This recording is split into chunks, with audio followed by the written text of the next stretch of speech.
ಒಂದ್ ಕಡೆಗೆ ಪರಿಷತ್ನಲ್ಲಿ ಏನಾಯ್ತು ಅನ್ನೋದನ್ನ ಹೇಳ್ತಾ ಇದ್ವಿ, ವಿಧಾನಸಭೆಯಲ್ಲಿ ಏನಾಯ್ತು ಆ ಡೀಟೇಲ್ಸ್ ಅನ್ನ ಕೂಡ ಕೊಡ್ತಾ ಇದೀವಿ ನಾವು.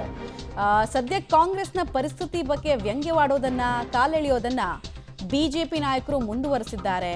ಅದರಲ್ಲೂ ಕೂಡ ಬಿಜೆಪಿಯ ಶಾಸಕ ಸುನಿಲ್ ಕುಮಾರ್ ಅವರು ಕಾಣದ ಕಡಲಿಗೆ ಹಂಬಲಿಸಿದೆ ಮನ ಅನ್ನೋದರ ಮೂಲಕ ಸಿ ಅಶ್ವಥ್ ಅವರ ಅತ್ಯದ್ಭುತ ಗಾಯನದಲ್ಲಿ ಮೂಡಿಬಂದಂತಹ ಗೀತೆಯನ್ನು ಇವರು ಗುನುಗಿದ್ರು. ಇಲ್ಲಿ ನಯ ವಿನಯ ಅದು ಎಲ್ಲಿಂದ ಬಂತು ಸರ್ ನಿಮ್ಗೆ? ಎರಡು ಕೈ ಮುಗಿದು ಹಿಂಗೆಲ್ಲ ನಯ ವಿನಯ. ಇದೇ ಡಿ ಕೆ ಶಿವಕುಮಾರ, ಹೊಸ ಶಿವಕುಮಾರ ಸರ್. ಮನೆ ಅಧ್ಯಕ್ಷರೇ, ಹೊಸ ರೂಪು ಡಿ ಕೆ ಉತ್ತರ ಕನ್ನಡದ ಚರ್ಚೆ ನಮ್ದೇ, ನಾವೇನ್ ಬದಲಾಯಿಸ್ತಿಲ್ಲ. ಡಿ ಕೆ ಶಿವಕುಮಾರ್ ಅಂದ್ರೆ ಅದಕ್ಕೊಂದು ಕಲ್ಪನೆ ಇದೆ. ನೀವು ಇಷ್ಟು ನಯ ವಿನಯ ಹೆಂಗೆ ಬಂದ್ಬಿಡುತ್ತೆ ಸರ್? ಅದು ಇದು ಸಡನ್ ಆಗಿ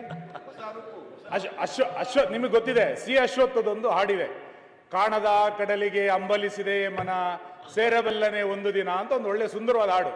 ಡಿ ಕೆ ಶಿವಕುಮಾರ್ ಅವರೀಗ ಕಾಣುವ ಕುರ್ಚಿಗೆ ಅಂಬಲಿಸಿದೆ ಮನ ಕೂರಬಲ್ಲನೆ ಒಂದು ದಿನ, ಕೂರಬಲ್ಲನೆ ಒಂದು ದಿನ ಅಂತ ಹೊರಟಿದ್ದಾರೆ. ಹಂಗಿರ್ಬೇಕಾದ್ರೆ ಈ ನಯ ವಿನಯ ಶುರಾಯ್ತು ಅಥವಾ ನಿಜವಾಗಿ ನೀರಾವರಿ ಬಗ್ಗೆ ಶುರಾಯ್ತು, ವಿರೋಧ ಪಕ್ಷದ ಬಗ್ಗೆ ಅವರಿಗೆ ನಯ ವಿನಯ ಶುರಾಯ್ತು? ಇಲ್ಲ ಸುನೀಲ್ ಸರ್, ನಿಮ್ಮ ಲೀಡರ್ಶಿಪ್ ಒಪ್ಕೊಂಡಿರೋ ಸರ್ ನಾವು. ನೀವು ಹೆಂಗೆ ಕೈ ಮುಗಿದು ಹಿಂಗೆ ನಯ ವಿನಯ ತೋರಿಸ್ಬಿಟ್ರೆ ಇಷ್ಟು ನಯ. ಡಿ ಕೆ ಶಿವಕುಮಾರ್ ಅವರ ಬದಲಾದ ವರ್ತನೆ ಬರೀ ಮೀಡಿಯಾದವ್ರು ಮಾತ್ರ ನೋಟಿಸ್ ಮಾಡ್ತಾ ಇಲ್ಲ, ಬಿಜೆಪಿ ಕೂಡ ಗಮನಿಸ್ತಾ ಇದೆ ಅನ್ನೋದಕ್ಕೆ ಇವತ್ತು ಸುನಿಲ್ ಕುಮಾರ್ ಅವರು ಕೊಟ್ಟಂತಹ ಕಂಪ್ಯಾರಿಸನ್ ಎಕ್ಸಾಂಪಲ್. ಅವರು ಹೇಳ್ತಾ ಇದ್ದಾರೆ, ಡಿ ಕೆ ಶಿವಕುಮಾರ್ ಅವರ ಹಾವಭಾವ, ನಯ ವಿನಯ ನೋಡಿ ನಮಗೆ ಶಾಕ್ ಆಗ್ತಿದೆ ಅನ್ನೋದನ್ನು ಹೇಳಿದ್ರು. ಒಟ್ಟು ಸ್ವಾರಸ್ಯಕರ ಘಟನೆಗಳಂತೂ ವಿಧಾನಸಭೆ, ಪರಿಷತ್ ಎರಡರಲ್ಲೂ ಆಗ್ತಿದೆ.